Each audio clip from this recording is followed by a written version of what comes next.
దేవుని నామానికి మహిమ కలుగును గాక. 82వ కీర్తన చదువుకుందామండి. ఆసాపు కీర్తన. దేవుని సమాజములో దేవుడు నిలిచియున్నాడు. దైవముల మధ్యను ఆయన తీర్పు తీర్చుచున్నాడు. ఎంతకాలము మీరు అన్యాయముగా తీర్పు తీర్చుదురు? ఎంతకాలము భక్తిహీనుల ఎడల పక్షపాతము చూపుదురు? పేదలకును తండ్రి లేని వారికిని న్యాయము తీర్చుడి. శ్రమగల వారికిని దీనులకును న్యాయము తీర్చుడి. దరిద్రులను నిరుపేదలను విడిపించుడి. భక్తిహీనుల చేతిలో నుండి వారిని తప్పించుడి.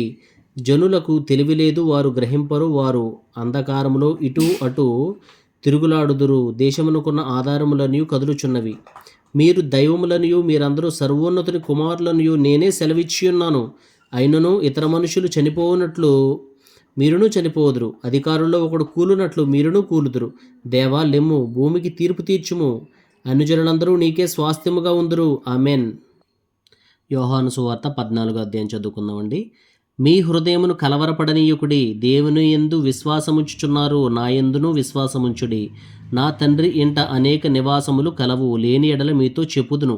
మీకు స్థలము సిద్ధపరచ వెళ్ళుచున్నాను. నేను వెళ్ళి మీకు స్థలమును సిద్ధపరిచిన ఎడల నేనుండు స్థలములో మీరును ఉండులాగన మరలా వచ్చి నా యొద్ద ఉండుటకు మిమ్మల్ని తీసుకుని పోవదును. నేను వెళ్ళుచున్న స్థలమునకు మార్గము మీకు తెలియనని చెప్పెను. అందుకు తోమా, ప్రభువా, ఎక్కడికి వెళ్ళుచున్నావో మాకు తెలియదే, ఆ మార్గం ఎలాగూ తెలియనని ఆయనను అడుగగా, యేసు, నేనే మార్గమును సత్యమును జీవమును, నా ద్వారానే తప్ప ఎవడునూ తండ్రి యొద్దకు రాడు. మీరు నన్ను ఎరిగి ఉంటే నా తండ్రిని ఎరిగియుందురు. ఇప్పటి నుండి మీరు ఆయనను ఎరుగుదురు, ఆయనను చూచియున్నారని చెప్పెను. అప్పుడు ఫిలిప్పు, ప్రభువా, తండ్రిని మాకు కనపరుచుము, మాకంతే చాలునని ఆయనతో చెప్పగా, యేసు, ఫిలిప్పు, నేనింతకాలము మీ యొద్ద ఉండినను నీవు నన్ను ఎరుగవా? నన్ను చూచినవాడు తండ్రిని చూచియున్నాడు గనుక తండ్రిని మాకు కనపరచుమని ఎలా చెప్పుచున్నావు? తండ్రి యందు నేనును నా యందు తండ్రియు ఉన్నామని నీవు నమ్ముటలేదా? నేను మీతో చెప్పుచున్న మాటలు నా అంతట నేనే చెప్పుట్లేదు. తండ్రి నా యందు నివసించుచు తన క్రియలు చేయుచున్నాడు.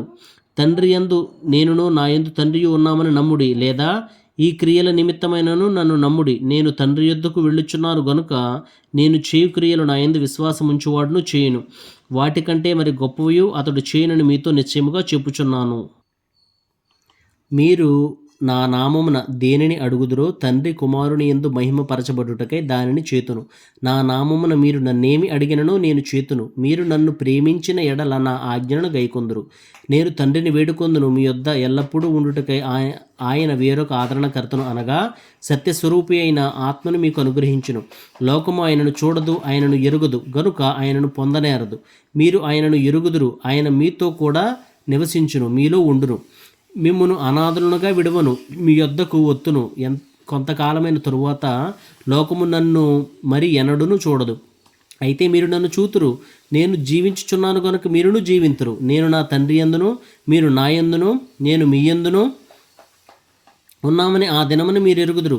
నా ఆజ్ఞను అంగీకరించి వాటిని గైకొనువాడే నన్ను ప్రేమించువాడు. నన్ను ప్రేమించువాడు నా తండ్రి వలన ప్రేమింపబడును. నేనును వారిని ప్రేమించి వానికి నన్ను నేను కనపరుచుకుందునని చెప్పెను. ఇస్కరియోతు కాని యోధ, ప్రభువా, నీవు లోకమునకు కాక మాకు మాత్రమే నీవు కనపరుచుకున్నట్టుకేమి సంభవించునని అడుగగా, యేసు, ఒకడు నన్ను ప్రేమించిన ఎడల వాడు నా మాట గైకొనును. అప్పుడు నా తండ్రి వానిని ప్రేమించును. మేము వాని యొద్దకు వచ్చి వాని యొద్ద నివాసము చేతుము. నన్ను ప్రేమింపని వాడు నా మాటలు గైకొనడు. మీరు వినుచున్న మాట నా మాట కాదు, నన్ను పంపిన తండ్రిదే. నేను మీ యొద్ద ఉండగానే ఈ మాటలు మీతో చెప్పితిని. ఆదరణకర్త అనగా తండ్రి నా నామమున పంపబోవు పరిశుద్ధాత్మ సమస్తమును మీకు బోధించి నేను మీతో చెప్పిన సంగతులన్నిటినీ మీకు జ్ఞాపకం చేయును. శాంతి మీకు అనుగ్రహించి వెళ్ళుచున్నాను, నా శాంతిని మీకు అనుగ్రహించి వెళ్ళుచున్నాను. లోకం ఇచ్చినట్లుగా నేను మీకు అనుగ్రహించుటలేదు. మీ హృదయమును కలవరపడనీయుకుడి, వెరవనీయుకుడి.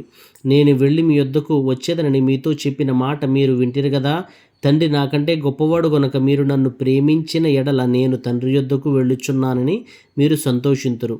ఈ సంగతి సంభవించినప్పుడు మీరు నమ్మవలనని అది సంభవింపక ముందే మీతో చెప్పుచున్నాను. ఇకను మీతో విస్తరించి మాట్లాడును. ఈ లోకాధికారి వచ్చుచున్నాడు, నాతో వానికి సంబంధమేమీ లేదు. అయినను నేను తండ్రిని ప్రేమించుచున్నానని లోకము తెలుసుకున్నట్లు తండ్రి నాకు ఆజ్ఞాపించినది నెరవేర్చుటకు నేను ఇలాగు చేయుచున్నాను. లెండి, ఇక్కడ నుండి వెళ్ళుదము. ఆమెన్. అయితే ఇక్కడ మనం ఒక 3 మాటలు చూసుకుందాము. చూడండి, 15వ వచనం, 14వ యోహాను సువార్త 15వ వచనం, మీరు నన్ను ప్రేమించిన యెడల నా ఆజ్ఞలు గైకొందురు. నేను తండ్రిని వేడుకొందును, మీ యొద్ద ఎల్లప్పుడూ ఉండుటకై ఆయన వేరొక ఆదరణకర్తను అనగా సత్యస్వరూపైన ఆత్మను మీకు అనుగ్రహించును అని రాసుంది.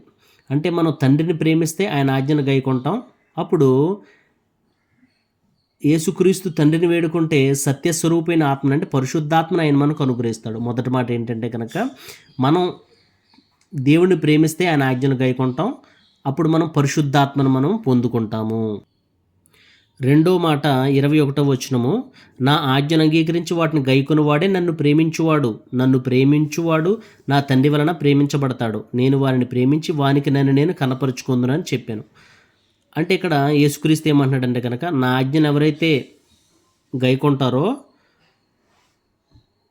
వాళ్ళు నన్ను ప్రేమించినట్టు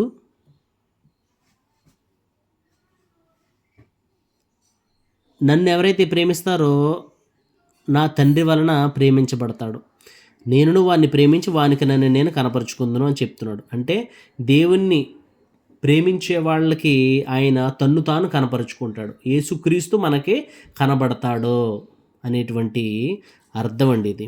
తర్వాత 23వ వచనం, యేసు అంటున్నాడు కదా, ఒకడు నన్ను ప్రేమిస్తే వాడు నా మాట గైకొంటాడు, అప్పుడు నా తండ్రి వారిని ప్రేమించును, మేము వాని యొద్దకు వచ్చి వాని యొద్ద నివాసం చేస్తాం. అంటే యేసుక్రీస్తు, తండ్రి, మరి పరిశుద్ధాత్ముడు ముగ్గురు త్రియేక దేవుడు మన దగ్గరకు వచ్చి మన దగ్గర నివాసం చేస్తారు.